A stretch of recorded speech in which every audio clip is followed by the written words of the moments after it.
हरिओम। आज हम लोग 11th क्लास का फिजिक्स का कुछ टॉपिक्स को डिसाइड किए हैं। होता क्या है कि फिजिक्स एक ऐसा विषय हो जाता है जिसमें बच्चों को बहुत ज़्यादा परेशानी होती है।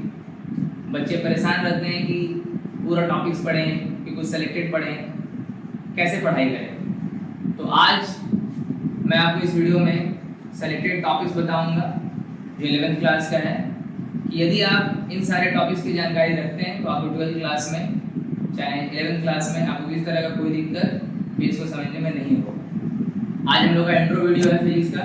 तो आज हम लोग शुरुआत करेंगे एक छोटे से टॉपिक से, यूनिट एंड डायमेंशन। देखिए 11th के फिजिक्स में यदि आपको unit and dimension, motion in one dimension, vector को आप कह सकते हैं कि बैकबोन ऑफ फिजिक्स। 11th और 12th में यदि आपको फिजिक्स समझना है तो आपको वेक्टर जरूर आना चाहिए, क्योंकि 12th क्लास में जो टॉपिक्स होते हैं चाहे वो इलेक्ट्रोस्टैटिक्स हो, आपका मैग्नेटिज्म हो, एसी हो, वेक्टर के बिना वो आपको समझ में नहीं आएगा। साथ ही साथ मैथ्स में वेक्टर और 3D में ये अच्छा खासा स्कोर रखता है, 15-17 नंबर का ये आता है। फोर्थ चैप्टर है मोशन इन प्लेन, जिसमें आप लोग प्रोजेक्टाइल मोशन पढ़ते हैं, सर्कुलर मोशन पढ़ते हैं। फिफ्थ चैप्टर है Newton's laws of motion, sixth work और energy, seventh rotational motion, eighth gravitation. आपको यदि फिजिक्स समझना है तो ये कम से कम 11th क्लास में ये 8 टॉपिक के बारे में आपको जानकारी होनी ही चाहिए।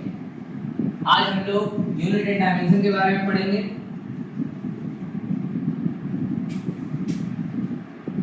यूनिट एंड डायमेंशन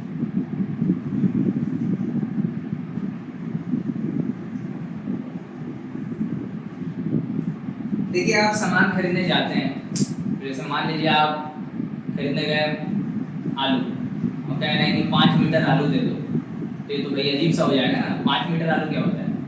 आपको उसका प्रॉपर यूनिट बताना होगा कि 5 केजी आलू दीजिए।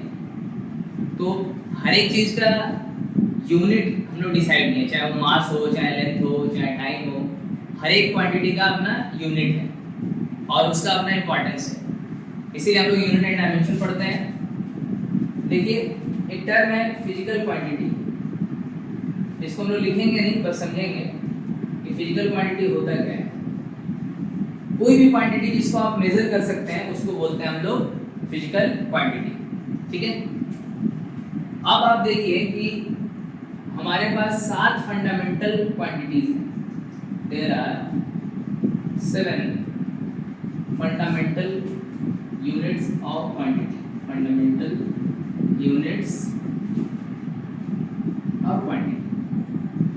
ये फंडामेंटल यूनिट और क्वांटिटी क्या होता है? कभी कभी कोई क्वेश्चन आ जाता है कि which of the following is fundamental quantity. तो फंडामेंटल क्वांटिटी वो होता है जो किसी अदर क्वांटिटी पर डिपेंड नहीं करता है। जैसे वो 7 है, पहला मास, दूसरा लेंथ, तीसरा टाइम, चौथा आप करंट लिख लीजिए,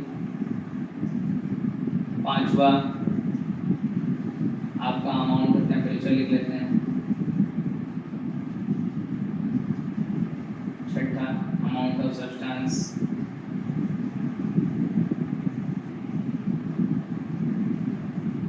सातवां ल्यूमिनस इंटेंसिटी।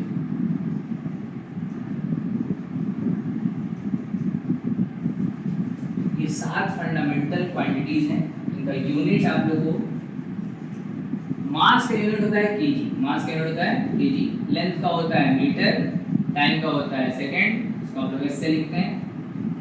आपका करंट का हो जाता है, थोड़ा ऊपर नीचे हो गया, करंट का होता है एम्पियर, टेम्परेचर का होता है केल्विन, कहीं कहीं आपको थीटा भी लिखा मिल जाएगा, अमाउंट ऑफ सब्सटेंस होता है मोल और इसका होता है कैंडेला।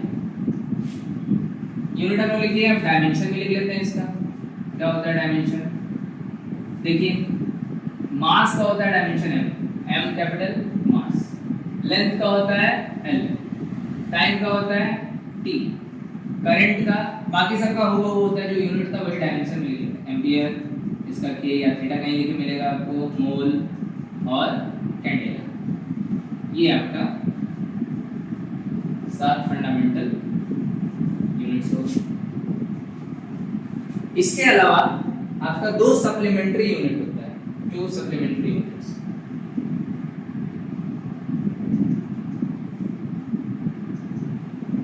जो कि हैं प्लेन एंगल और सॉलिड एंगल। ये प्लेन एंगल जो होता है ये 2 डायमेंशनल होता है और इसका यूनिट होता है रेडियन, आप लोग जानते होंगे इसके बारे में। सॉलिड एंगल 3 डायमेंशनल होता है और इसका यूनिट होता है स्टेरेडियन।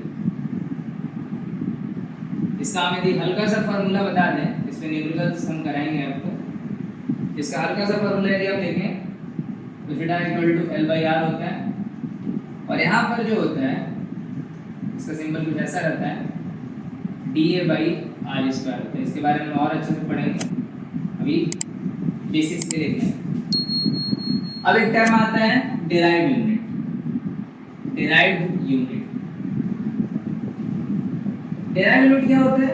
वो यूनिट जो कि फंडामेंटल यूनिट पे डिपेंड करता है। जैसे मान लीजिए एक एग्जांपल देते हैं आप लिखें फोर्स। फोर्स इतना बड़ा क्यों लिखना है, छोटा सा ही लिख लीजिए। वेलोसिटी लिख लीजिए। वेलोसिटी एक वेक्टर क्वांटिटी है, इसका सिंबल v, ऊपर एरो। इसका फार्मूला होता है displacement by time. Displacement by time. Displacement Hindi में इसको विस्थापन बोलते हैं, जो हिंदी मीडियम वाले होंगे। मीटर टाइम का सेकंड, मीटर पर सेकंड। अब देखिए ये जो वेलोसिटी है डिस्प्लेसमेंट और टाइम पे डिपेंड कर रहा है। जहाँ पे डिस्प्लेसमेंट लेंथ को रिप्रेजेंट कर रहा है और टाइम को रिप्रेजेंट कर रहा है। मतलब कहीं ना कहीं डिराइव्ड यूनिट फंडामेंटल यूनिट्स पे डिपेंड करते हैं। आपको पता है कि 7 फंडामेंटल यूनिट के अलावा जो भी होगा वो डिराइव्ड यूनिट होगा और 2 सप्लीमेंट्री को छोड़ दें। ये आपका डिराइव्ड यूनिट हो गया। उसी तरीके से बहुत सारे एग्जांपल है, फोर्स हो गया है, उसके बाद स्पीड हो गया, सारी चीज। अब हम लोग डायमेंशन निकालना सीखेंगे। देखिए बहुत ही आसान है। आपको पहले ये पता होना चाहिए कि जो डिस्टेंस है उसका यूनिट होता है मीटर और मीटर का डायमेंशन हो गया l। डिस्प्लेसमेंट का भी यही होता है, डिस्प्लेसमेंट का यूनिट होता है मीटर, डायमेंशन हो गया l। अब हम लोग करते हैं स्पीड। स्पीड मतलब हिंदी में आप लिख सकते हैं चाल और फॉर्मूला होता है डिस्टेंस बाय टाइम। डिस्टेंस का यूनिट अभी बताया आपको, मीटर होता है, टाइम का यूनिट होता है सेकंड। हम लोग देखिए यहाँ पे मीटर का जो डायमेंशन है वो l है और जो सेकंड है उसका डायमेंशन है t। t ऊपर जाएगा तो क्या हो जाएगा, माइनस में हो जाएगा L/t-1। बहुत ही आसान है। आपको फॉर्मूला याद रखना है, उसके बाद यूनिट लिखना है, उसका डायमेंशन लिखना है। बच्चे क्या करते हैं, बुक्स में डायमेंशन लिखा रहता है उसको याद कर लेते हैं, फिर बोलते हैं डायमेंशन बहुत टफ टॉपिक है। ऐसा कुछ नहीं।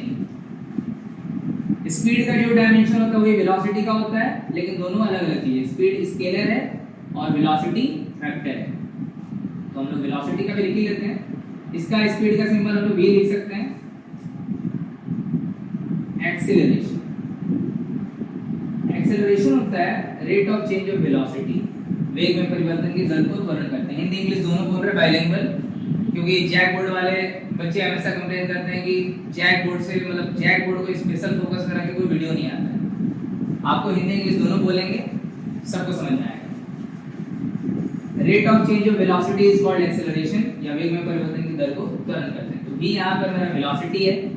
वेलोसिटी का यूनिट होता है मीटर पर सेकंड और टाइम का यूनिट होता है सेकंड। अब बच्चे बोलेंगे कि भैया v माइनस u है तो मीटर पर सेकंड माइनस मीटर पर सेकंड कट जाएगा, जीरो आ जाएगा। नहीं, आप या तो v का लो या तो u का लो, क्योंकि दो टर्म जिसके बीच में plus minus greater than less than और इक्वल टू है, ये आप प्रिंसिपल ऑफ होमोजेनिटी में पढ़ेंगे। Plus minus greater than less than और इक्वल टू, दो टर्म किसी भी फॉर्मूला में जो दो टर्म है उसके बीच में plus minus greater than less than और इक्वल टू हो तो दोनों का डायमेंशन बराबर होता है। तो यहाँ पर v का लिखिए चाहे u का लिखिए, किसी एक का लिखिए, कंफ्यूज मत करिए। मीटर पर सेकंड, टाइम का सेकंड, तो मीटर पर सेकंड स्क्वायर हो गया।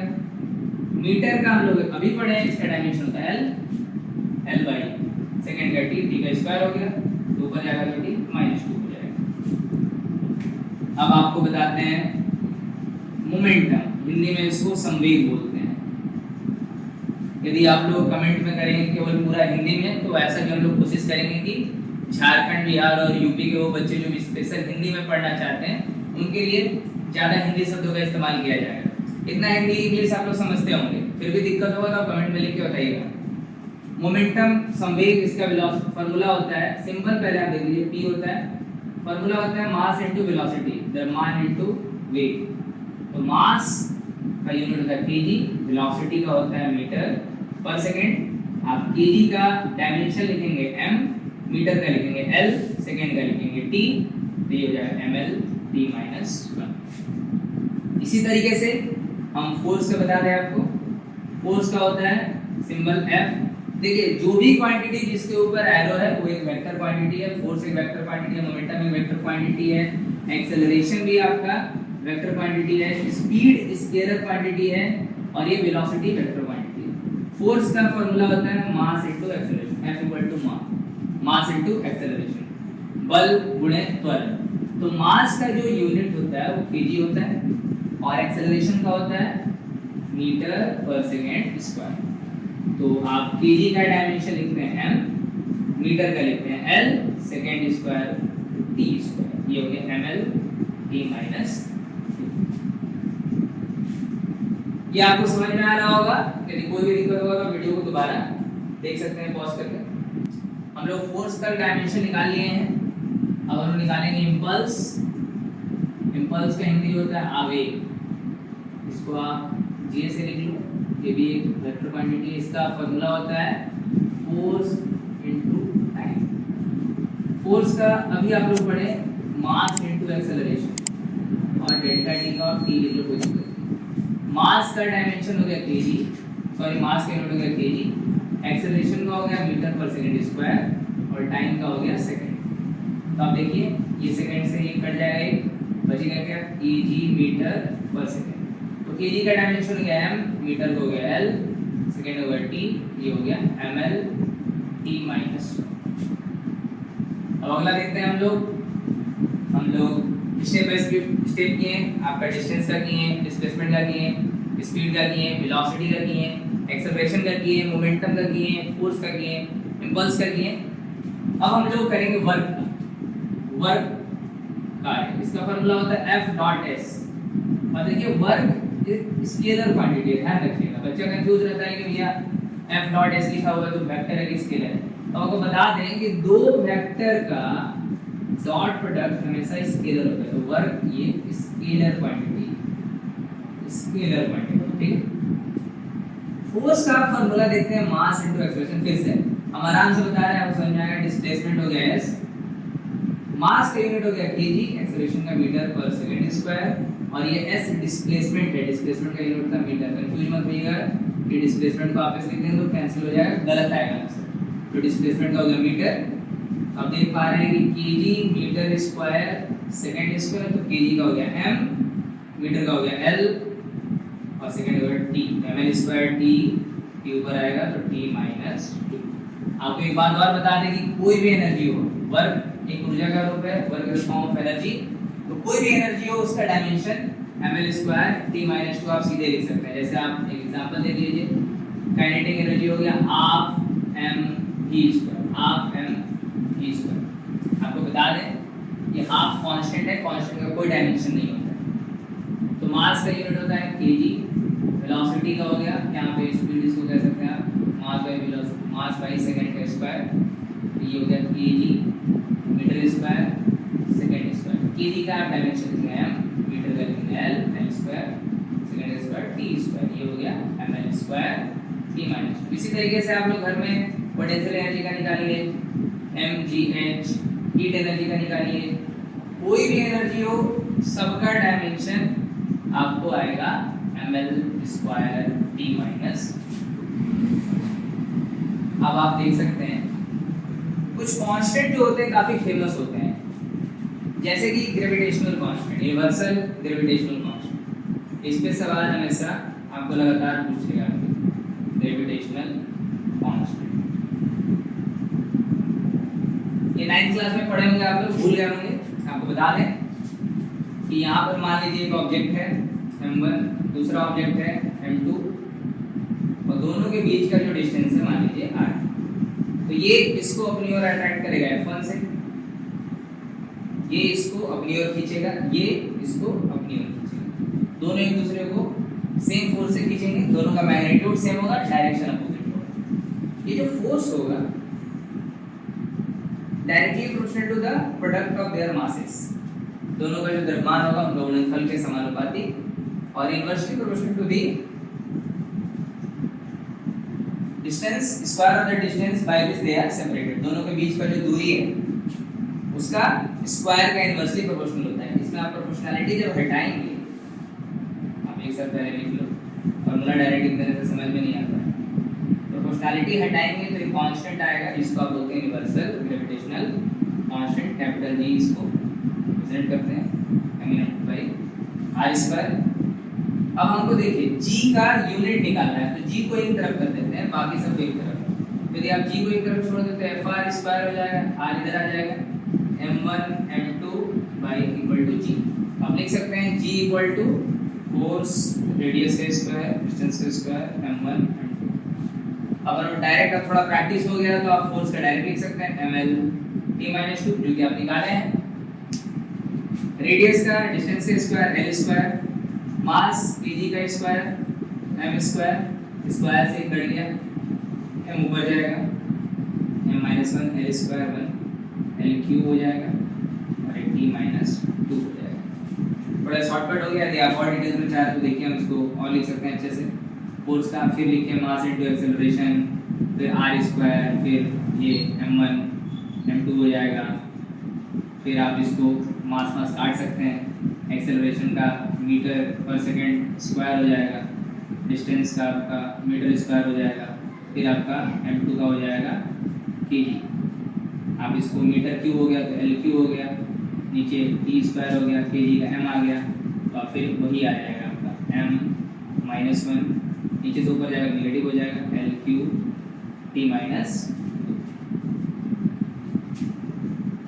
हम लोग एक और कांस्टेंट निकालते हैं, जैसे बहुत ही फेमस क्वेश्चन है प्लैंक्स कांस्टेंट। इसको भी आपको रटना नहीं है।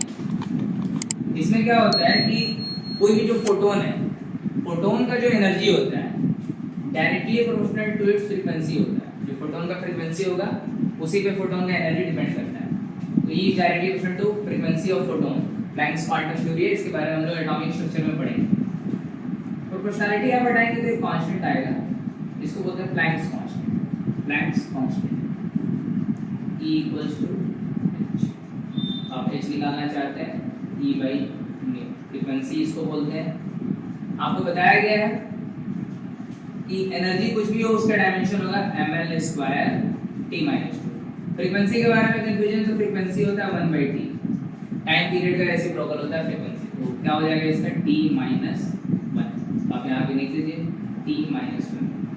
आप ध्यान से देखिएगा बच्चा गलती कहाँ करता है, t-2 है t-1 है, यहाँ पर आप कैंसिल कर सकते हैं t-1 और ये t-1 हो जाएगा। तो क्या आ जाएगा आंसर ml स्क्वायर t-1। ये प्लैंक्स कांस्टेंट, इसका डायमेंशन हो गया।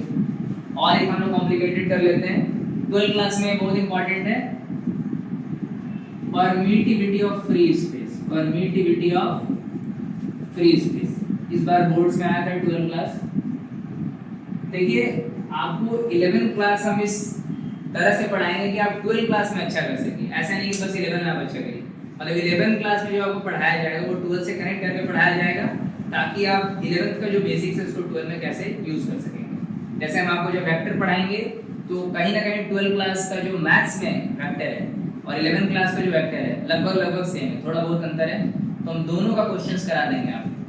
तो देखिए परमिटिविटी ऑफ फ्री स्पेस, ये आपका कूलम्ब्स लॉ का नाम सुनेंगे आप, कूलम्ब्स लॉ। ये आपका न्यूटन्स लॉ ऑफ ग्रेविटेशन था, लिख लीजिएगा आप लोग, यहाँ कूलम्ब्स लॉ लिख रहे हैं। मान लीजिए एक पॉइंट चार्ज q1 है, एक पॉइंट चार्ज q2 है, दोनों के बीच में डिस्टेंस r है। तो सिमिलर होता है, देखिए ग्रेविटेशन आपका 11th क्लास का 8वां चैप्टर है और ये जो इलेक्ट्रोस्टैटिक्स है 12th क्लास का पहला चैप्टर है। दोनों में बस यही अंतर है, आप देखेंगे तो मास के जगह बस चार्ज हो जाएगा। तो फॉर्मूला आप डायरेक्ट लिख सकते हैं, F is directly proportional to q1 Q2 inversely proportional to R square. दोनों को यदि आप कंबाइन करते हैं तो एक कांस्टेंट आएगा, पहले लिख लेते हैं कंबाइन करके Q1 Q2 by R square, proportionality हटाएंगे K आता है Q1 Q2 by R square. ये थोड़ा टफ है लेकिन समझ जाएंगे आप। K का जो वैल्यू होता है 1/4 पाई एप्सिलॉन नॉट होता है Q1 Q2 by R square. ये जो परमिटिविटी ऑफ फ्री स्पेस है वो एप्सिलॉन नॉट से आती है। तो ये आपको एप्सिलॉन नॉट निकालना है तो आप एप्सिलॉन नॉट को इधर कर दीजिए, फोर्स को नीचे ले आइए, 1/4 पाई Q1 Q2 F R square 1/4 पाई का कोई ना यूनिट होता है ना डायमेंशन होता है।